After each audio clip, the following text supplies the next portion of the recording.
안녕하세요. 오늘의 인터뷰를 진행하게 될 김유정입니다. 세진성형외과는 필러 부작용 수술 잘하는 곳으로 유명한데요. 그래서 오늘은 세진성형외과 김세진 대표원장님과 필러 제거 수술에 대한 이야기를 나누려고 합니다. 세진성형외과 김세진 원장님을 소개합니다. 네, 안녕하세요. 세진성형외과 김세진 원장입니다. 인터뷰를 오늘 좀 하려니까는요, 오늘은 좀 떨리는데요. 열심히 하겠습니다. 네, 원장님 반갑습니다. 네. 그럼 첫 번째 질문 시작하겠습니다. 네.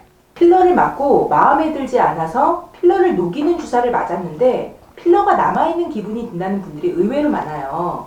일단 히알루론산이라고 하는 필러는 녹일 수 있는 효소 제제가 존재합니다.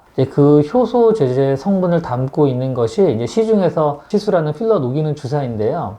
일반적으로는 히알루론산 필러를 맞은 부위에 제대로 된 필러 녹이는 주사를 시술을 하면 대부분은 녹아서 잘 흡수가 됩니다. 근데 이제 녹이는 주사를 맞았는데도 필러가 남아있는 느낌이 든다면 이제 필러로 인한 면역 반응이 있는 상태를 의심해 볼 수 있는데요. 이제 그 면역 반응으로 인해서 녹지 않는 거고요. 이제 이런 경우에는 녹이는 주사를 맞는 것을 멈춰야 합니다. 이제 만약에 반복적으로 계속 맞게 되면 면역 반응이 오히려 심해져서 부작용이 더 빨리 진행될 수 있고요. 필러가 녹는 효과는 당연히 없고, 다시 한번 말씀드리면 이제 혹시 필러 녹이는 주사를 맞으셨는데도 필러가 없어지지 않는 기분이 든다. 그러면 면역 반응 부작용을 의심해 봐야 되고요. 전문 병원을 빠르게 방문하셔서 진찰을 받아보셔야 됩니다. 네, 그럼 필러를 완벽하게 제거하려면 어떻게 해야 하나요? 일단 이제 녹이는 주사로 필러가 녹지도 않고 면역 반응 등으로 이제 부작용이 있는 경우에는 필러를 녹여서 흡수시키는 것은 불가능합니다. 이때는 이제 수술적인 방법을 통해 필러를 이제 밖으로 아예 제거해 주는 것을 고려해야 되는데요. 이때 이제 조심할 거는 필러 제거는 쉬운 수술이 아니에요. 왜냐하면은 우리 피부에 필러가 주입되어 있는 상태를 이제 설명을 드리면 스폰지에 이제 촌농을 이렇게 떨어뜨린다고 생각을 해보세요.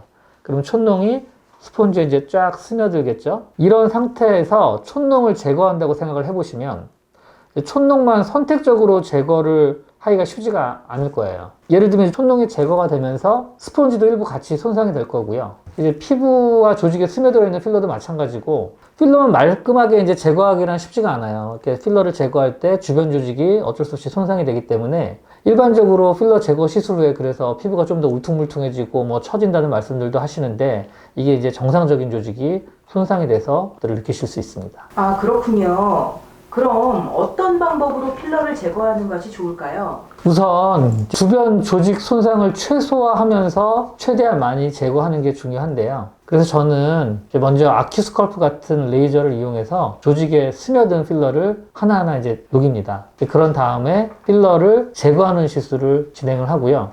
이렇게 두 번의 시술 과정을 거치는 이유는 정상적인 조직 손상을 이제 최소화하기 위해서인데요. 이제 좀 정교한 시술 기법이 필요합니다. 그래서 물론 이렇게 세심하게 시간을 들여서 수술을 진행해도 사실 변형되고 늘어나 있는 조직이 예전으로 완전하게 회복시키는 것은 어려워요.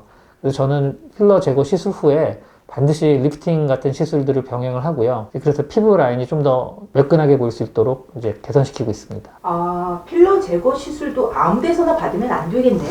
예, 맞습니다. 이제 필러 부작용이 생겼을 경우에 1차적으로는 필러를 제거하는 것이 이제 우선인데, 보여지는 미용적인 부분도 굉장히 중요해요. 그래서 저는 오랫동안 이제 필러 부작용으로 이제 힘들어 하시는 이제 환자분들을 많이 이제 뵀는데, 이제 건강상의 이유로 필러를 제거하기도 원하시긴 하시는데, 이제 얼굴이다 보니까 미적인 부분도 개선되길 많이 원하시고요. 근데 상식적으로 필러를 제거하면 이제 방금 말씀드렸듯이 필러를 제거한 이제 공간이 생기기 때문에 처짐이 발생할 수 있습니다. 이제 이런 경우 이제 부작용은 해결이 되었지만 이제 시술 후에 이제 처져 보일 수가 있어서요. 저는 부작용 해결과 동시에 이제 미적인 부분도 굉장히 많이 신경을 씁니다. 그래서 필러 제거 시술을 할 때 필러를 제거하고 나서 동시에 리프팅을 병행하는 두 번의 과정을 반드시 거치고요. 제거 시술 후에는 반드시 우스라 같은 다양한 방법의 리프팅 시술을 같이 해주고 있습니다. 네, 제 주변에도 필러를 맞는 사람들이 굉장히 많은데요. 빠르고 간편하게 효과를 느낄 수 있는 만큼 주의해야 할 부분이 많은 것 같아요. 예, 그렇습니다. 이제 필러가 많이 대중화가 되어 있기 때문에 매우 흔한 시술이 되었는데요. 이제 자칫하다가는 근데 필러 부작용으로 오히려 또 고생하실 수도 있기 때문에 이제 무엇보다 필러 특성하고 이제 개인의 상태를 정확하게 파악하신 후에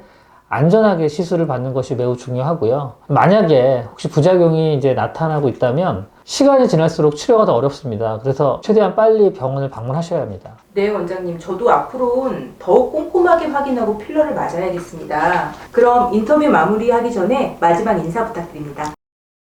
매일 이제 혼자 제가 말을 하다가 이제 인터뷰를 하게 되니까 좀 많이 긴장도 되고 그런데 이제 또 다른 뭐 재미가 있긴 한데요. 다시 한번 제가 당부드리고 싶은 말씀은 이제 필러 시술이 이제 최근에 많아지면서 그만큼 부작용 사례도 늘어나고 있습니다.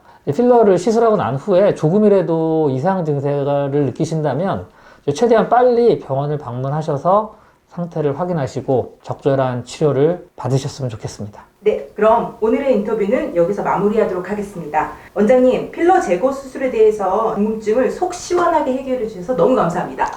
예, 감사합니다.